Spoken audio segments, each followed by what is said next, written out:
Originally, my plan was while I was in Guangzhou, I wasn't going to have a lot of time to kind of unwrap and write, so I was just going to make a lot of videos while I was here. Unfortunately, I forgot my good webcam, so I probably won't make as many of the videos as I had planned to make, especially since it looks really bad now and even worse without an overlay, and I still don't have an overlay for non-LPL related videos. So, today, however, I do think it's important to discuss the LPL Blue Side win rate issue before the finals and the regular season. So that's what I'm going to try to do a little bit. And I tweeted out some of the statistics I was looking at. Originally, I was going to write an article, but the thing is that when I do articles, I want it to be a bit more formal and have slightly more of a conclusion, a bit more rigorous. This just felt dishonest because it's really not rigorous. Like, you can't draw conclusive conclusions from some of the tests and some of the statistics I pulled together.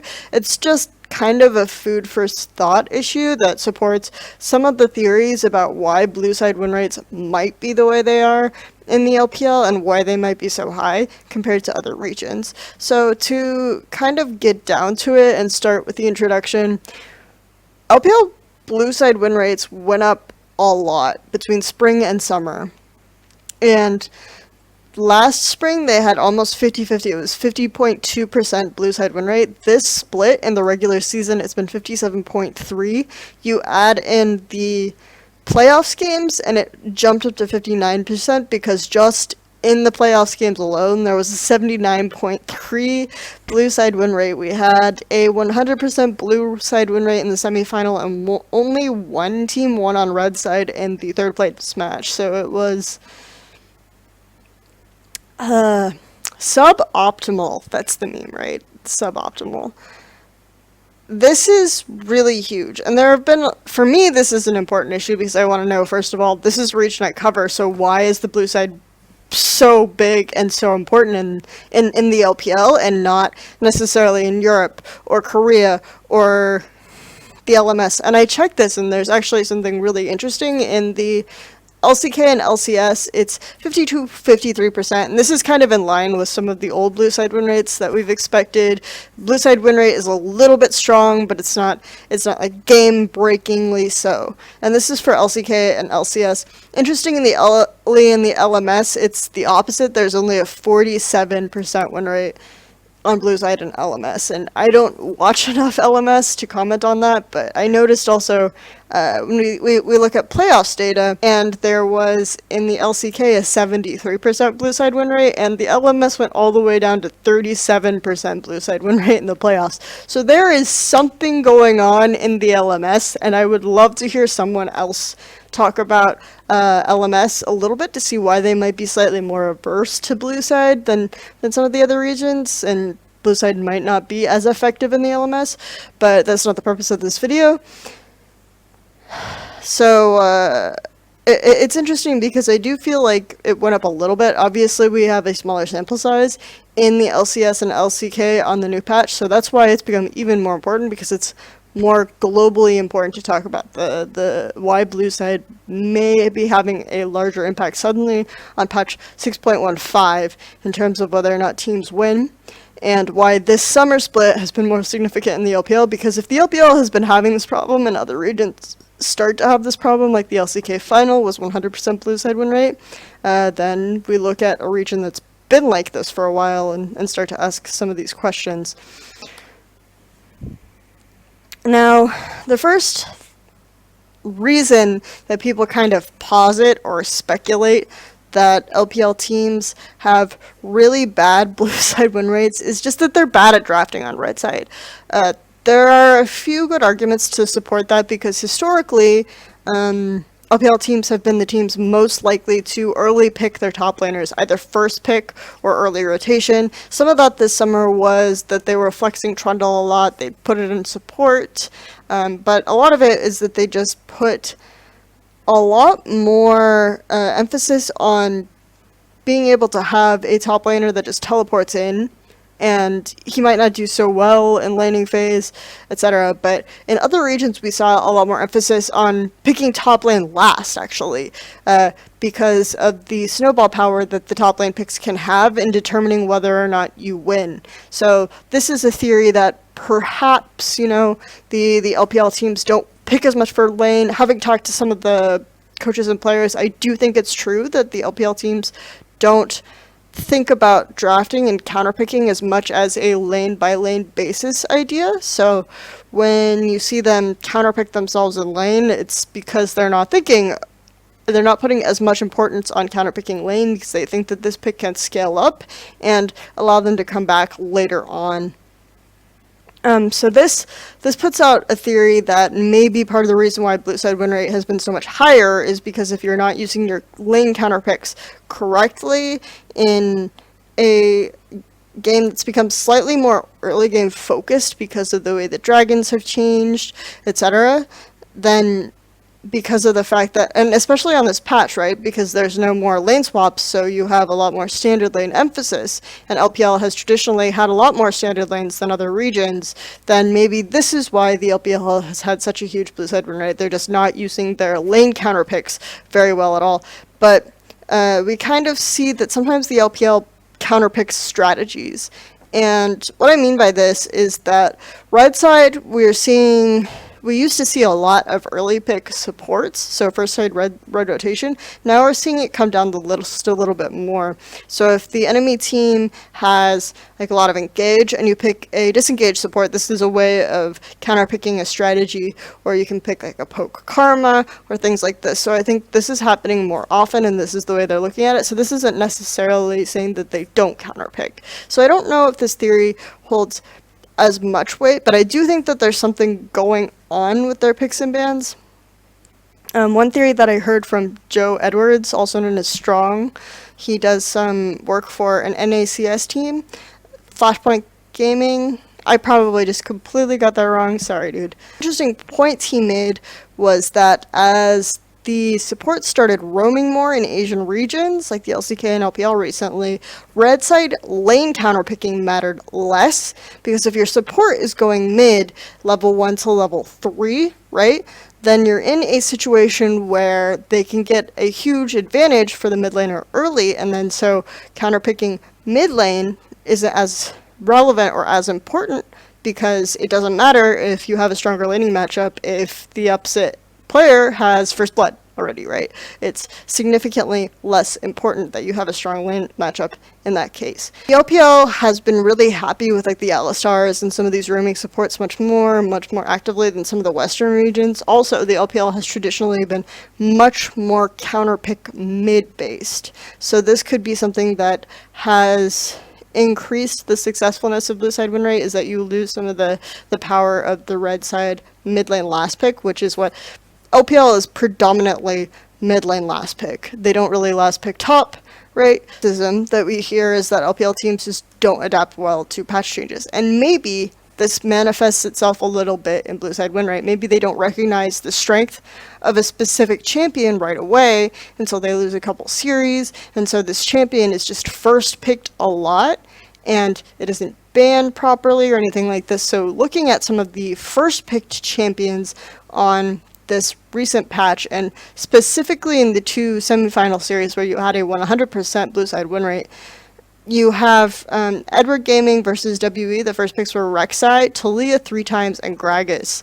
So the Rek'Sai and Gragas were significant because Clearlove picked Hecarim in the 3 games where Rek'Sai and Gragas weren't first picked. And this reflects that they really didn't understand the Hecarim pick priority, which has declined a lot. And when we do see other regions pick Hecarim is usually only picked if there's a bunch of the main junglers, which the main junglers right now are Rek'Sai, Elise, and Gragas, are banned.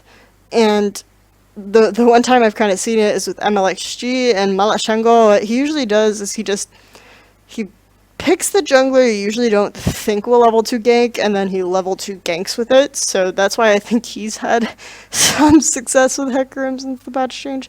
But otherwise, it's usually only seeing play if you have other junglers banned. And Clearlove did not have a good time. They lost leads early every time he picked that champion. Otherwise, Taliyah did really, really well. ended up controlling the games strongly for a lot of these LPL teams. The one game where EDG first picked it wasn't as successful because Shia just kind of stomped it with the Syndra counterpick, or not counterpick, the Syndra matchup. He won both sides of the Syndra versus Talia matchup, in part due to misplays by EDG. That, I think, was a factor there. The first picks of RNG versus IM were Rek'Sai, GP, and Vlad. The game lengths of that series were really long, so GP and Vlad ended up being very significant. It was like 41 average game length when the usual LPL average game length is like 37 minutes. So, yeah, it ended up being very significant. RNG are really bad at closing games, so it's clear to see why picks like Vlad and GP would become significant in series against RNG. So ultimately all of this made me ask, okay, is there a difference in how much blue side wins when there's a brand new patch versus how much blue side wins when there isn't? And about this question, it's effectively, I'm asking, do LPL teams have trouble reacting to pick priorities if there's a brand new patch versus not? So this is essentially the crux of the question. I did find that in weeks where there was a new patch rollout, which was, I think, week 1, 4, 6, 7, and 9, I think were new week patch rollouts. And there was a 60.4% blue side win rate in those weeks, and in the other weeks there was a 54.5%. So I didn't even include patch, the most recent, the playoffs in this, because I figured it would skew it too much and affect the data a lot. And we still are seeing a blue side win rate preference for when there is a brand new patch. So this is something interesting that you can explore more. Again, none of these things are conclusive. These are just ideas that I'm throwing out, and I'm looking at the data in a very, very cursory, non-rigorous way to say, hey, there are some ideas here. The next thing that I looked at were Baron. And this is a big theory that I think is really propounded by members of the LPL casting crew. I've heard it from Razzleplasm and Frostgrin both now. And that is that because of poor vision Baron control in the LPL, especially, there is a higher blue side win rate. And the reason for this comes in a lot of forms. One is that with the increased Baron duration, with the nerf to Rift Herald between spring season and summer season, with the fact that now you have the Mountain Dragon buff, so it's easier to kind of sneak the Baron on blue side, the fact that the terrain is set up such that you have easier access to the Baron on blue side. You can kind of sneak in, sneak out. If someone comes and interrupts you, you have an easier way to run away on blue side than on red side, as opposed to going around and then coming back out. Kind of the basic gist of the theory is the more blue side sneaking. There is a difference in Baron secure rates on blue side and red side between spring and summer. I don't think that this is necessarily all because of some of the theories that were put forward. I would think it has a lot more to do with actually improved vision control around Baron, because in the spring you had Condi stealing Baron all the time, which really increased the red side win rate because he would just go over the wall and steal and secure the Baron. And this was something that happened a lot in spring. So I think that actually improvements in LPL vision setup around Baron in summer has actually increased the blue side win rate a little bit above that. But again, these are things that I can't test because I only have vision of Baron when Baron is taken data for spring and not summer, so I can't look at that. I didn't foresee it because I've never really used that data in an article or anything. I was maybe I won't collect it this split. And sure enough, I suddenly want it. Found is, yeah, there was a 45.8% blue Baron instances of securing the first Baron on blue side in spring, and 57.1% instance of securing the first Baron on blue side in summer. So this is like almost a 10% Baron secure rate change. One of the big factors, I think, is that winning teams are securing the top teams are having a better rate of securing the first Baron. So last split, the top teams were QG and Royal, 59 and 56% Baron secure rate respectively. WE actually had the highest Baron secure rate at 64% because of all of Conti's steals. LPL Summer, though, however, we have Edward Gaming with a 72% first Baron secure rate and Royal Never Give Up with a 65% first Baron secure rate. So in general, the top teams themselves have been much more proactive about securing Baron, and the top teams also have a pretty high tendency to be ahead on blue side early and higher blue side win rates in general. So I think that this, maybe we're seeing in this instance, the Baron secure rates are more a result of the teams being ahead. So to look at possibilities of Baron steals or secures, or things like this that are independent of gold leads from other factors, I went ahead and took a look at the number of times in which a Baron is taken, or the first Baron of the game is taken, by the team that has a gold deficit at 20 minutes. I found that overall, this is 27% of first Barons are secured in this league by teams with a gold deficit at 20 minutes.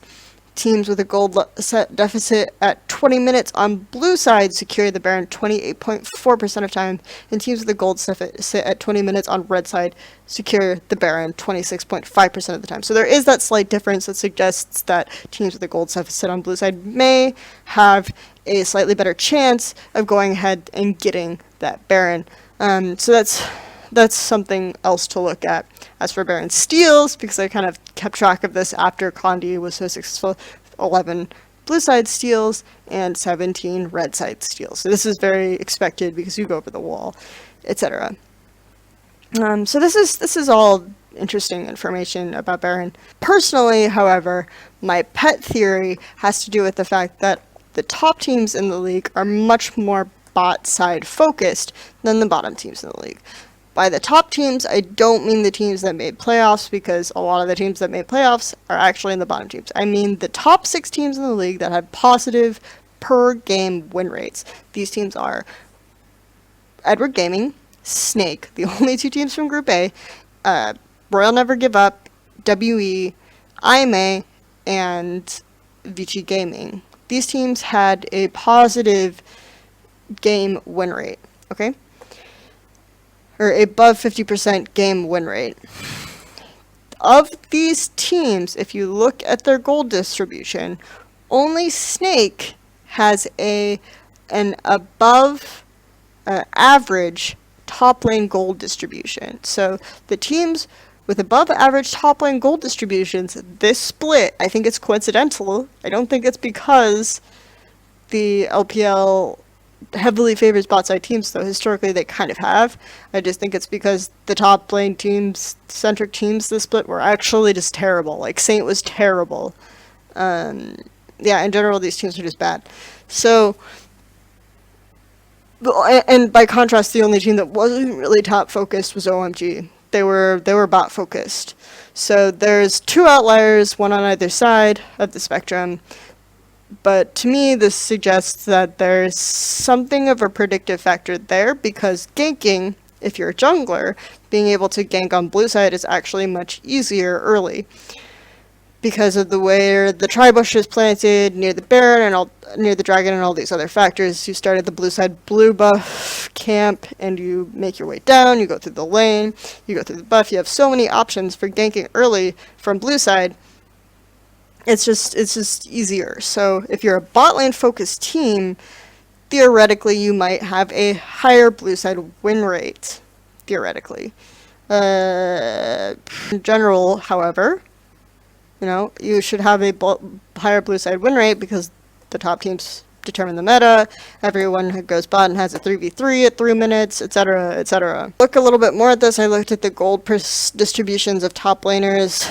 There was a 20.8% gold distribution on average of the top 6 win rate teams, and a gold distribution to top lane of 21.6% to bottom 6 teams on average.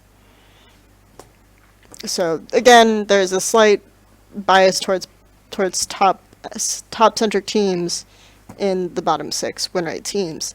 Blue side gold leads at 10 minutes. 53% of games, the blue side had a gold lead at 10 minutes.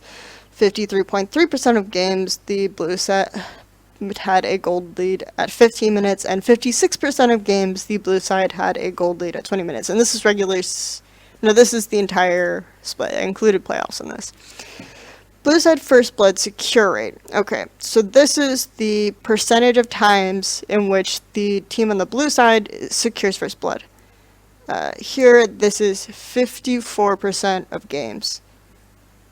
That's fairly interesting. So again, we're seeing first blood secured more. If we have the idea that it's easier to gank on blue side, you have teams going bottom, then there's a slight emphasis on blue side to get the first blood more often. 7.57 minutes is the average time of the first kill for a blue side team. 8.21 minutes is the average time of a first kill for a red side team. Only Newbie, OMG, and Snake averaged higher goal differences at 10 minutes on red sides.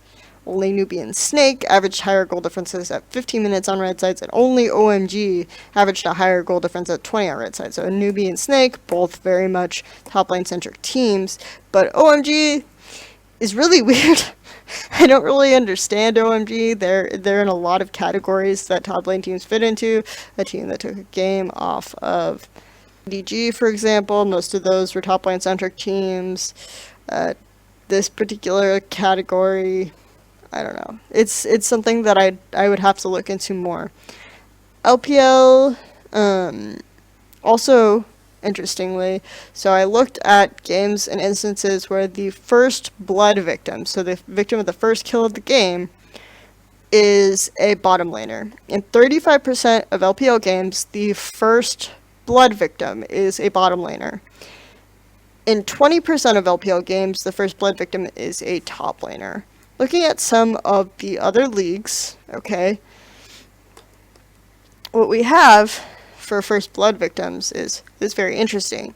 We have that the first blood victim for most of the other leagues is very evenly distributed between top and bottom lane. It's 31% top lane first blood victim in NALCS, LMS, LCK, EU, and NA combined. And a 31% first blood victim is a bottom laner in EU, NA, LMS, and LCK. So there's a pretty big difference between 20 and 31% for a top lane first blood victim, because it's so a lot of the first blood victims are going to be junglers, because you're having these bot lane fights with the junglers and the bottom laners, and sometimes they're mid laners and they're all going down and they're partying bot lane, but very rarely is the first blood victim a top laner. So by and large, first gank, first everything is going to happen in the bottom lane.